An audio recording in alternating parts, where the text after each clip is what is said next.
दिवाली की खुशियों संग समता समाधान पार्टी ने भरा मध्य प्रदेश में नई सियासी ऊर्जा का संकल्प। बच्चों के संग दीप जलाकर अशोक पवार ने दिया बदलाव का संदेश। 2028 में पूरी ताकत से चुनाव लड़ने का ऐलान। भोपाल दीपावली की पूर्व संध्या पर समता समाधान पार्टी के राष्ट्रीय अध्यक्ष अशोक पवार ने बच्चों के साथ समता समाधान पार्टी के कार्यालय में दीपावली का पर्व मनाकर न केवल समाज सेवा का संदेश दिया बल्कि मध्य प्रदेश की राजनीति में नई उम्मीद की किरण भी जगाई है। बच्चों को जैसे ही फुलझड़ी और मिठाई बांटी गई, उनके चेहरे खुशी से खुल उठे। इस दृश्य से दीपावली की ओर रोशन बना दिया है। इस अवसर पर मीडिया से बात करते हुए अशोक पवार ने कहा, मध्य प्रदेश की जनता बदलाव चाहती है और समता समाधान पार्टी पूरे दमखम के साथ जिले में जनता की आवाज बनेगी। हम 2028 के विधानसभा चुनाव में सभी सीटों पर चुनाव लड़ेंगे और प्रदेश में अपनी सरकार बनाएंगे। उन्होंने आगे कहा कि आज बच्चों के साथ दीपावली मनाकर उन्हें यह संदेश दिया है कि नई पीढ़ी के भविष्य के लिए एक सकारात्मक और समता मूलक व्यवस्था की शुरुआत हो चुकी है। इस अवसर पर विक्रम सिंह, अशोक चिंतामणि सहित पार्टी कार्यकर्ता मौजूद रहे। सर, आज दीपावली की पूर्व संध्या पर आपने बच्चों के साथ में दीपावली मनाई है, दीप जलाए, फुलझड़ी जलाई है। सर, क्या संदेश देंगे प्रदेशवासियों को, देशवासियों को? समता समाधान पार्टी का अगला कदम क्या होगा?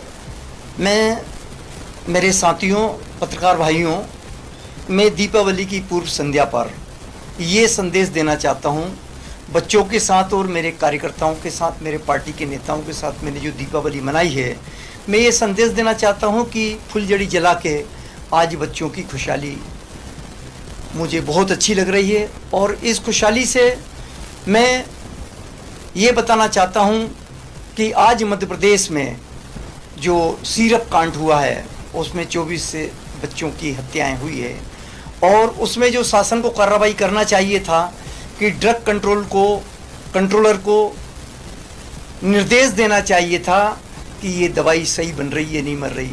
तो आज ये दवाई जो है उस फैक्ट्री के मालिक को तो पकड़ लाए, लेकिन अपने अधिकारियों पर कोई कार्रवाई नहीं की गई है।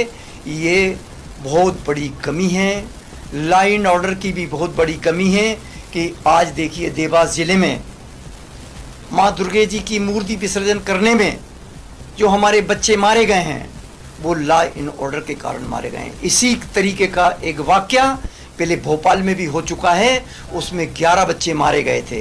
तो शासन के सामने ये पूरी की पूरी बातें हैं, लेकिन शासन के लोग उस कार्रवाई को लागू कर नहीं पाते। मैं बताना चाहता हूँ आप लोगों को कि law and order Madhya Pradesh और देश का बाबा साहब अंबेडकर का कानून है, इतना बढ़िया कानून है कि एक बार बाबरी मस्जिद के मामले में आदेश पारित हुआ था कि कोई व्यक्ति कोई प्रकार का कोई हिंसा नहीं करेगा। तो साथियों, मैंने उस समय भारत का लॉ एंड ऑर्डर देखा है कि एक चिड़िया भी अपनी मर्जी से इस रोड से उस रोड पार नहीं की गई है।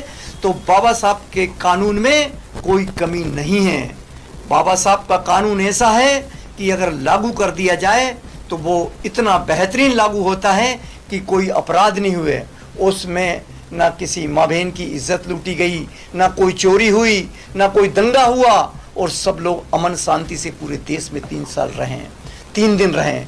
इसलिए मुझे ये पता है कि लॉ एंड ऑर्डर अगर शासन यहाँ मध्य प्रदेश में मुख्यमंत्री और देश में प्रधानमंत्री जी लागू कर दें तो हमारे यहाँ कोई हिंसा, कोई वारदात नहीं हो सकती है। और साथियों, मैं ये मध्य प्रदेश में ये चाहता हूँ कि मध्य प्रदेश में लॉ एंड ऑर्डर ठीक नहीं चल रहा है। मध्य प्रदेश में हमारी पार्टी समता समाधान पार्टी मध्य प्रदेश में पूरे चुनाव लड़ेगी।